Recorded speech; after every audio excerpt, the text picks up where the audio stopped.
Good morning दोस्तों USA ने अभी अभी पाकिस्तान की 6 कंपनियों पर बैन लगा दिया है।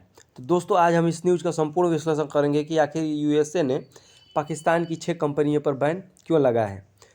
ऐसा इसलिए हुआ है दोस्तों क्योंकि यूएसए ने पाया है कि जो 6 कंपनियां हैं वे सारे न्यूक्लियर वेपन बनाने में लगी हुई हैं। जैसे ही ये बात पता चली यूएसए ने उन कंपनियों पर बैन लगा दिया है। ऐसा नहीं है कि केवल पाकिस्तान की 6 कंपनियों पर ही बैन लगा है। उसने पूरे विश्व में 24 कंपनियों पर जांच बैठाई थी और इन 24 कंपनियों में पाकिस्तान की 6 कंपनियां शामिल हैं।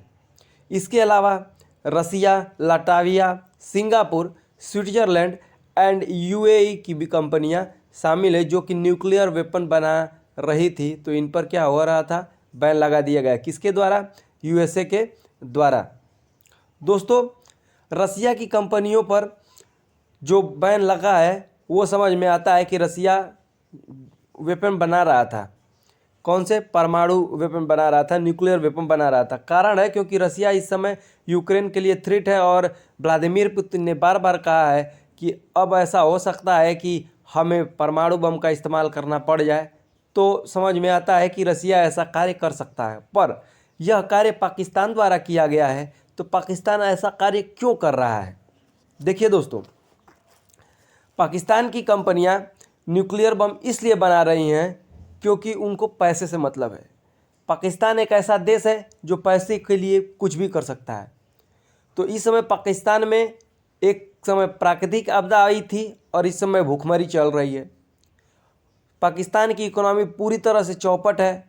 तो वहाँ पर पैसा बनाने के लिए कंपनियाँ क्या कर रही हैं कि न्यूक्लियर बम का इस्तेमाल कर रही हैं। ये क्या करते हैं कि जो ये टेक्नोलॉजी होती है वह बेचते हैं, वेपन्स को बना कर बेचते हैं दूसरी कंट्री को, गल्फ़ कंट्रीज़ को, यूक्रेन को। अभी अभी आपने न्यूज़ में पढ़ा होगा कि रसिया ने पाकिस्तान को वार्न किया था कि आप जो न्यूक्लियर बम बनाकर या जो उसकी तकनीक यूक्रेन को दे रहे हैं ये आपके लिए सही नहीं होगा। अगर आप ऐसा कार्य करते हैं तो हो सकता है कि आपको हमें फेस करना पड़ जाए। मतलब रसिया आप पर क्या कर दे, चढ़ाई कर दे। ऐसा रसिया का क्या था, बयान था। तो दोस्तों पाकिस्तान ये जो वेपन्स बनाकर क्या करेगा कि यूक्रेन को, ईरान को, इराक जैसे देशों को जिनके पास नहीं है उन्हें दे देगा। पाकिस्तान ये सब कारनामे करने में इतना माहिर है कि इससे पहले भी कर चुका है। यह क्या करता है कि यह ईरान में एक बार दोस्तों इसने अपने परमाणु टेक्नोलॉजी बेचने का प्रयास किया था। तो उस समय भी इन पर सैंक्शन लगे थे, परंतु जब यूएसए ने वर्तमान में जांच बैठाई तो फिर भी इसकी 6 कंपनियां सामने आई और यूएसए ने इस पर क्या किया, बैन लगा दिया। दोस्तों पाकिस्तान एक ऐसा देश है जो कि पैसों के लिए कुछ भी कर सकता है। कारण है क्योंकि पाकिस्तान के पास सबसे बड़ी बात है कि पैसे की कमी है। उसके फॉरेक्स रिजर्व लगभग जीरो हो चुके हैं, $7 बिलियन के आसपास बचे हुए हैं। अब दोस्तों पाकिस्तान पैसा कमाने के लिए इस स्थिति पर उतर आया है कि वह न्यूक्लियर वेपन्स की टेक्नोलॉजी या न्यूक्लियर वेपन्स बनाकर बेचने के लिए मजबूर हो चुका है।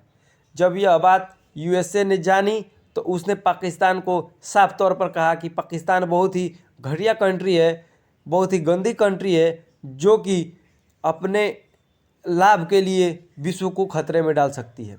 अब ऐसा नहीं है कि आप न्यूक्लियर वेपन्स बेच नहीं सकते हैं। कारण है कि आप न्यूक्लियर वेपन्स बेच इसलिए नहीं सकते हैं क्योंकि जैसे कि जो शक्तिशाली देश होता है उनके पास अगर शक्तियाँ भारी मात्रा में होती है तो उन्हें संभालने का उनके पास हुनर होता है। जितनी बड़ी शक्तियाँ उतनी बड़ी जिम्मेदारी आप पर आती है। परंतु अगर आप इन गल्फ़ कंट्रीज़ को या यूक्रेन को दे देते हैं तो ये क्या करेंगी, जब आपस में लड़ाई होगा तो ये क्या करेंगे, अपने एक दूसरे पे छोड़ देंगे। यही कारण है कि विश्व में सामंजस्य बैठाने के लिए यूएसए द्वारा यह निर्णय लिया गया था कि किसी भी कंट्री को, मतलब जो वीटो वाले कंट्री हैं उनके अलावा किसी भी कंट्री को परमाणु बम रखने का अधिकार नहीं होगा। परंतु भारत ने शक्ति 98 का परीक्षण करके अपने लिए बना लिया, परंतु भारत के पास उन शक्तियों को सहज कर रखने की आदत है, क्षमता है, परंतु ये क्षमता किसके पास नहीं है? ये क्षमता दोस्तों पाकिस्तान के पास नहीं है।